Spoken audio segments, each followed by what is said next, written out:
Hi, it's Alison here from Pathlesstrodden. It's good to see you again.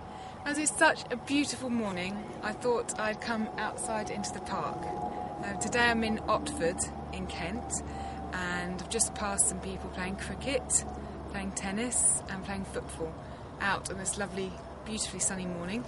If you look around over there, you can just see a path which is Otford Mount, and in the winter just gone I climbed up there with my boyfriend. Really, really beautiful views around here. If you're in this part of Kent, we're close to Sevenoaks, I recommend that you come and spend some time here because it's beautiful, really beautiful. So today I wanted to talk to you about juice feasting.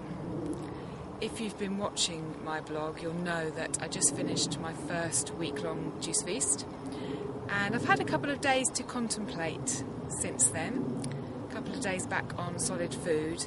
And I wanted to make a video to give some advice and some tips that will help you on your own juice feast, particularly to do with the logistical preparations for the feast, because that's a bit I wasn't so prepared for.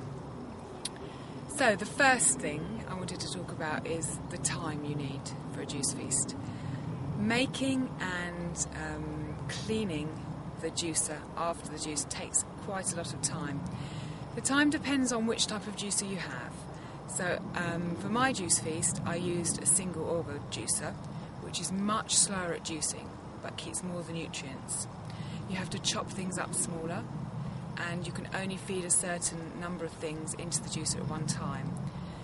So each time I did a juice, it was taking, I would guess, around 45 minutes to do the juice, and I was doing that 5 times a day. With a centrifugal juicer, it's much quicker. You can almost put whole things in there.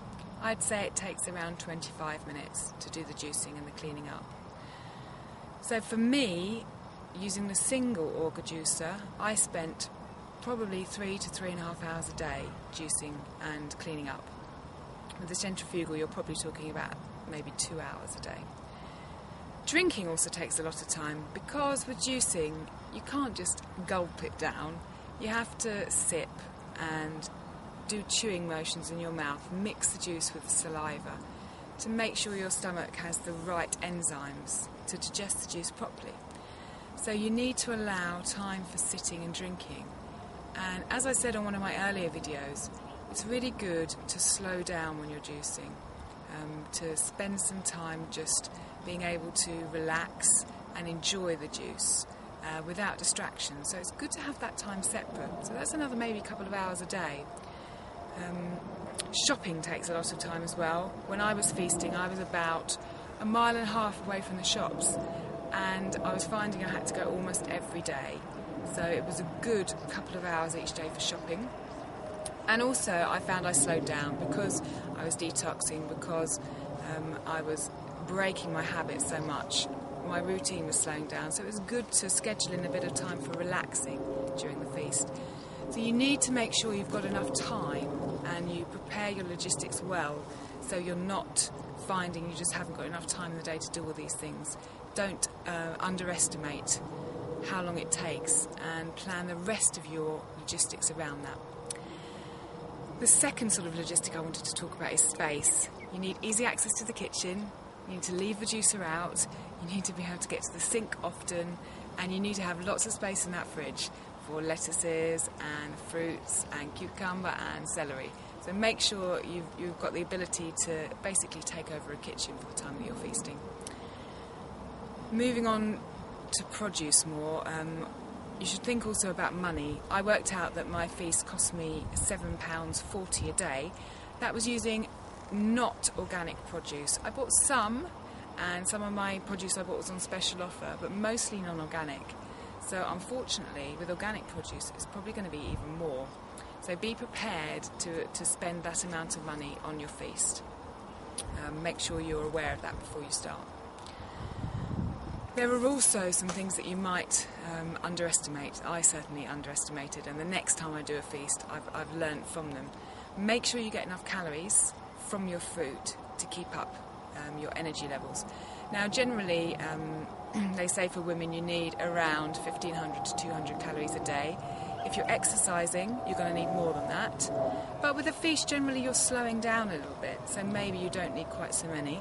In addition, because feasting is so good and so easy on the digestion, because your body doesn't have to digest things, you're probably going to be using less calories because you're not using those calories to digest the solid fruit, the solid food that you're eating. But you do need to still keep your calories up. I found in my feast last week that by the middle of the feast I was feeling really quite weak, and I needed to make sure I kept my calories up and I upped my fruit. You can use websites such as www.nutridiary.com, where you can put in exactly what you've eaten. An example of 2,000 calories a day in fruit would be, I worked out this morning, 15 apples, 1 pineapple, 1 large honeydew melon and 4 pears. So just in one day to get 2,000 calories you would need to juice that much fruit, so bear that in mind. In addition, the time of the year is quite important. I chose summer because the produce is fresher. I'm more likely to be able to buy local produce and it's more likely to be cheaper. Also, I chose summer because I tend to be quite cold, and I found I was a little bit colder during the feast, so summer's a good time because of the sun, you can get out and about, do some exercise and keep warm. So I hope those will help you as you're planning your juice feast. The main thing to remember is enjoy it. Experiment with the flavours. I had great fun mixing flavours and trying different juices. I had no hunger during my week and life really seemed so simple. Once I got into the habit of juicing, there was no faffing around what food am I going to eat. When I was hungry, I juiced.